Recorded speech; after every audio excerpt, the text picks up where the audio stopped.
Hare Krishna Shau Mataji.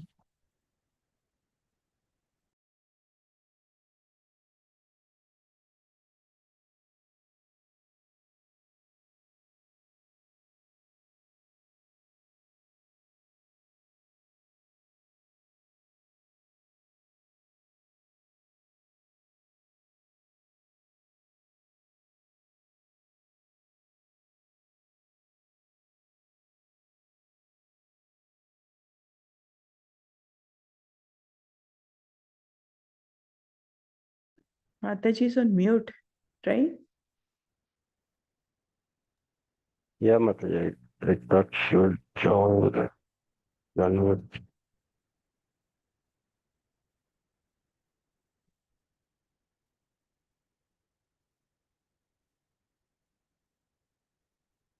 let me read in the meantime. November 8th, Prabhupada wrote to his god brother Tirtha Maharaja, who had become president of the Gaudiya Math, to remind him that their spiritual master, Srila Bhaktisiddhanta Saraswati, had a strong desire to open preaching centers in the Western countries. Srila Bhaktisiddhanta had several times attempted to do this by sending sannyasis to England and other European countries, but Prabhupada noted without any tangible results. Prabhu, I am back. Yes, Mataji. I have come to this country with the same purpose in view, and as far as I can see, here in America, there is very good scope for preaching the cult of Lord Chaitanya. Prabhupada pointed out that there were certain Mayavadi groups who had buildings but were not attracting many followers. But he had talked with Swami Nikhilananda of the Ramakrishna Mission, who had given the opinion that the Americans were suitable for Bhakti Yoga. I am here and see a good field for work, but I am alone, without men and money. To start a center here, we must have our own buildings. If the leaders of the Gaudiya Math would consider opening their own branch in New York, Srila Prabhupada would be willing to manage it. But without their own house, he reported, they could not conduct a mission in the city.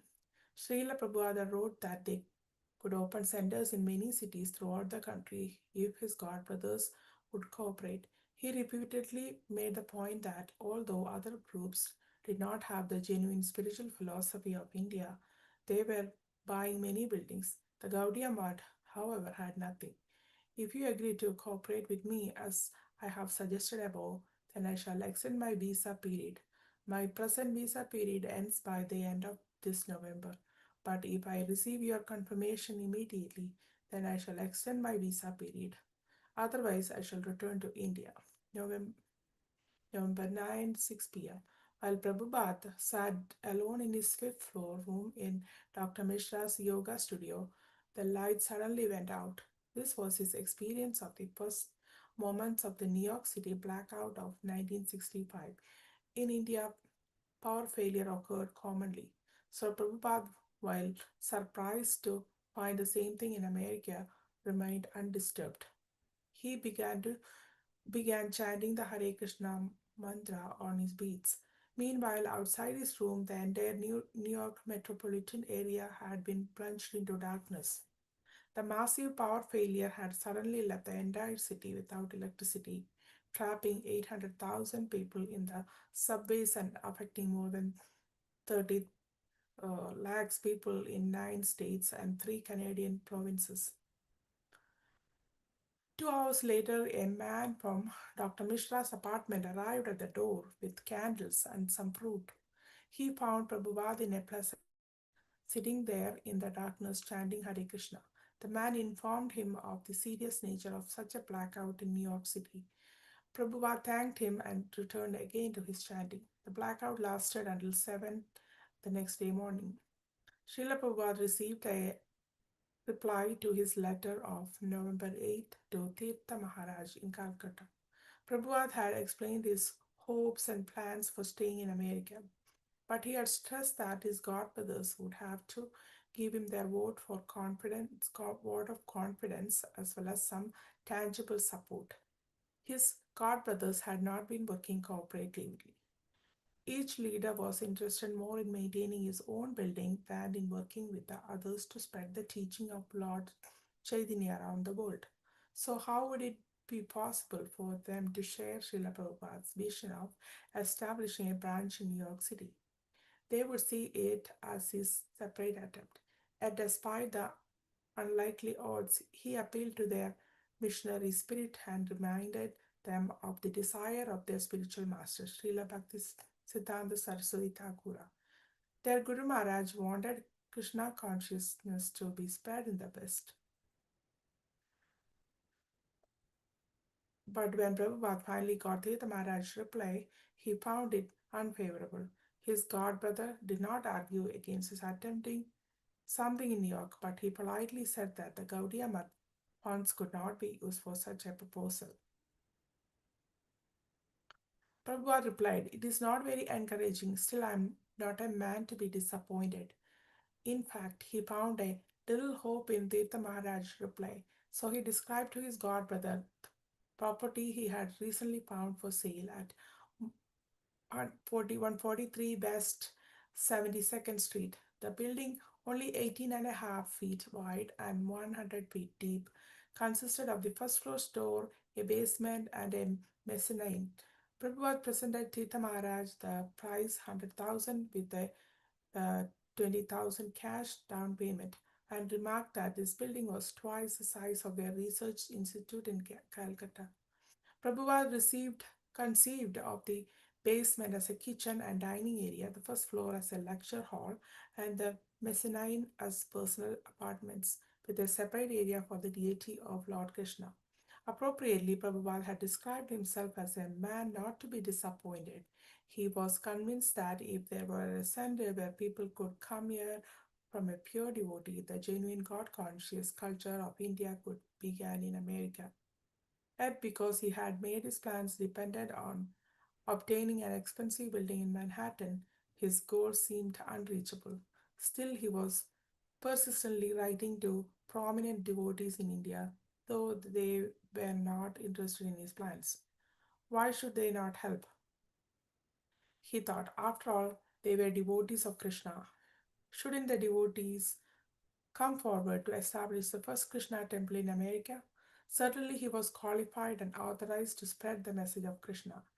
As for the place, New York was perhaps the most cosmopolitan city in the world. He had found a building not very expensive, a good location, and there was a great need for a Krishna temple here to offset the propaganda of the Indian Mayavadis. The Krishna Bhaktas to whom he was writing understood Lord Krishna to be not simply a Hindu deity but the Supreme Lord, worshipable for the whole world. So they should be pleased to see Krishna worshipped in New York. Krishna himself said in the Bhagavad Gita, "Give up all other deities and surrender to me." So if they were Krishna's devotees, why would they not help? What kind of devotee was it who did not want to glorify the Lord? But Srila Prabhupada did not judge beforehand who would serve Krishna's mission and who would not. He was fully surrendered and fully dependent on Krishna. And in obedience to his spiritual master, he would approach everyone without discrimination to ask for help. There was Smriti Morarji. She had helped him in publishing the Bhagavatam and she had sent him to America. In a recent letter to her, he had only given hints. "I'm just giving you the idea, and if you kindly think over the matter seriously and consult your beloved Lord Balakrishna, surely you will be further enlightened in the matter. There is scope and there is certainly necessity also, and it is a duty of every Indian, especially the devotees of Lord Krishna, to take up the matter."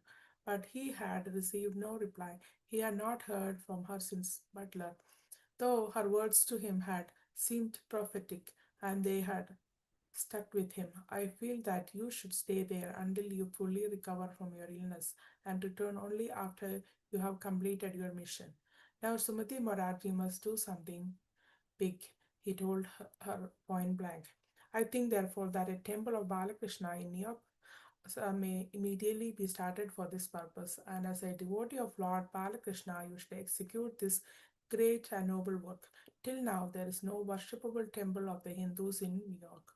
Although in India there are so many American missionary establishments and churches, so I shall request you to do this noble act, and it will be recorded in the history of the world that the first Hindu temple is started by a pious Hindu lady, Srimati Sumati Moraji, who is not only a big business magnate in India, but a pious Hindu lady and great devotee of Lord Krishna. This task is for you and glorious at the same time. Hare Krishna.